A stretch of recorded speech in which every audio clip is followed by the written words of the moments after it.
वरुण, बहुत ज्यादा इनमें पेशेंस है मेरे ख्याल से, है ना? बट आई थिंक निवेश का भी नजरिया हो सकता है डेफिनेटली। मेरे ख्याल से आपको इनसे एक चीज और पूछना चाहिए था। ओला की गाड़ी ली है क्या? ये भी पूछ लीजिएगा, क्योंकि पेशेंस वहां भी शिव प्रसाद जी ली है क्या? ओला की तो नहीं है। नहीं है, ओला की गाड़ी नहीं ली, लेकिन स्टॉक ले लिया। गौरांग स्टॉक लेके ये फंसे हैं। अब बताइएगा, 1 साल का समय देना भी चाहते हैं। देखिए कविता जी, पहले तो जब आईपीओ आया था तब हमने हमारे चैनल 18 हाउस स्वदेश पर बहुत ही स्पष्ट रूप से ये राय दी थी, और आईपीओ नोट द्वारा कविता हमने सब्सक्राइब का रिकमेंडेशन दिया था। ये डिस्क्लोजर है ओला इलेक्ट्रिक पर हमने, लेकिन वो उस निवेश की राय के साथ साथ हमने ये भी चेतावनी दी थी कि अगर आप आखिरकार निर्णय लेते हैं ओला इलेक्ट्रिक में निवेश करने के लिए, तो आपका नजरिया 2.5-3 साल का होना चाहिए। क्योंकि जब आईपीओ आया था, शायद वरुण मेरी मदद कर सकते हैं, उस समय भी 1,500 करोड़ के आसपास का नुकसान था।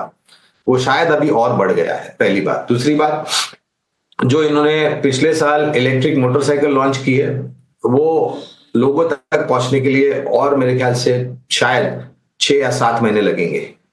तीसरी बात जो इन्होंने रखी थी सामने, वो है बैटरीज की जिगा फैक्ट्री। वहां पर भी निर्णायक तरीके से कुछ हुआ नहीं है। अब 3 नकारात्मक बातें मैं बताता हूं। पहले तो 10,000 से ज्यादा कंप्लेंट है ओला इलेक्ट्रिक के सामने उपभोक्ताओं की तरफ से, करीबन 10,000 कंप्लेंट, जो मेरे पास जानकारी, कितनी सही कितनी गलत वो मुझे नहीं पता।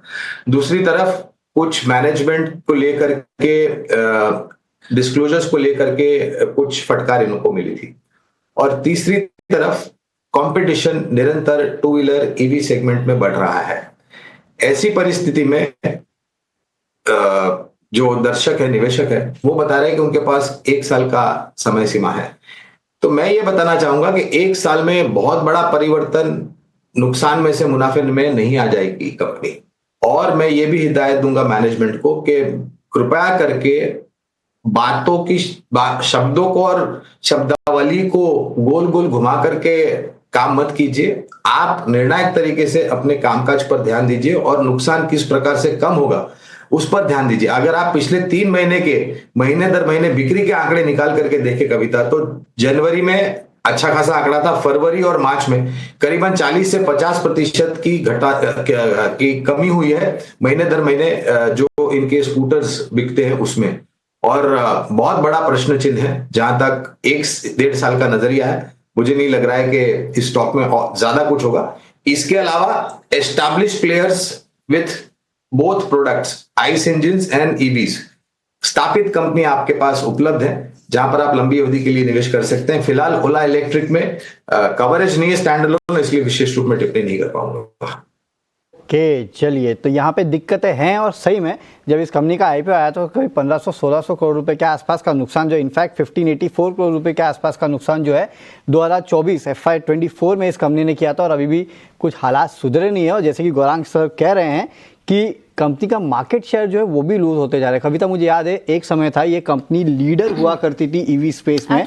अब ये तीसरे पायदान पे आ चुकी है। बजाज ऑटो, जैसे कि गौरांग सर कहते हैं कि जो दिग्गज प्लेयर है, जो एस्टैब्लिश प्लेयर है, जैसे कि आपके बजाज है, टीवीएस है, वो लगातार मार्केट शेयर गेन करते जा रहे हैं। तो एक बहुत बड़ी दिक्कत की बात है। लेट्स सी मैनेजमेंट क्या करता है यहाँ पे हालात को सुधारने के लिए। सेक्टर को लेकर आपकी क्या राय है? और ये जो एंटी डंपिंग ड्यूटी की खबर है, क्योंकि पहले बार तो नहीं आई है, ये लगातार आती रही है, तो इसके चलते स्टील कंपनीज पे कितना फायदा होगा? आपकी क्या राय है स्टील कंपनीज को लेकर, और खासकर टाटा स्टील? देखिए, पहले तो ये खबर को, अभी तक तो खबर ही है वरुण, इसको अमल में नहीं लाया गया है। अमल में लाया जाएगा कुछ समय में। दूसरी तरफ अमेरिका से, राष्ट्रपति से ये स्पष्टीकरण आया है कि एल्यूमिनियम और स्टील प्रोडक्ट्स पे, कुछ एल्यूमिनियम और स्टील प्रोडक्ट्स पे ड्यूटी 25% लगाएंगे। तीसरी तरफ चाइना से जो खबरें आई वो एक सकारात्मक, तो अंतरराष्ट्रीय स्तर पर एक नकारात्मक खबर, एक सकारात्मक खबर। और ये हमारे देश में से अब ये ड्यूटी लगाने की बात की है ताकि स्थानीय धातु उत्पादन कंपनी जो करती हैं उनको समांतर स्तर मिले प्रतिस्पर्धा के लिए। आउट ऑफ टर्न बेनिफिट किसी को नहीं मिलना चाहिए। और हमारे देश में डंपिंग भी बहुत बड़ी मात्रा में हो रही थी, तो ये कदम उठाना अनिवार्य था।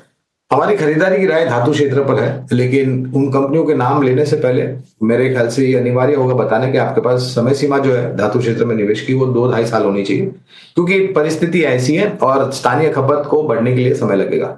Tata steel, JSW steel, Vedanta, Hindalco, NMDC और जेएसपीएल, ये कुछ 5 या 6 कंपनियां हैं जहां बुनियादी तर्क के आधार पर हम खरीदारी की राय दे रहे हैं। काउंटर्स पर आपको ध्यान रखना होगा, जिस तरह की कवरेज है गौरांग की, उन्होंने सलाह दी।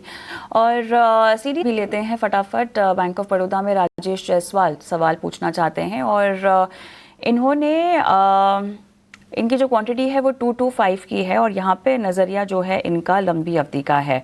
क्या आपकी कवरेज के अंदर होगा गौरांग? खरीदारी की राय तो यहाँ पर भी है लंबी अवधि के लिए, और जैसे हम बात कर रहे थे वित्तीय क्षेत्र को लेकर के कविता, तो और हमें लग रहा है कि चौथी तिमाही के नतीजे वित्तीय क्षेत्र के, खास करके सरकारी बैंक और निजी क्षेत्र के बैंक और कुछ मजबूत एनबीएफसीज, इनके अच्छे आ सकते हैं। फिलहाल तो एक बहुत ही साधारण सा लक्ष्य हमने बैंक ऑफ बड़ौदा के ऊपर करीबन 440 का रखा है, लेकिन हमें पूर्ण भरोसा और अनुमान है कि आने वाले तिमाही के नतीजे होंगे वो से अच्छे आएंगे और उस अच्छे नतीजों के आधार पर इस लक्ष्यांक को हम ऊपर की तरफ परिवर्तित करेंगे। तो ये राय आती हुई बैंक ऑफ बड़ौदा पे। लेकिन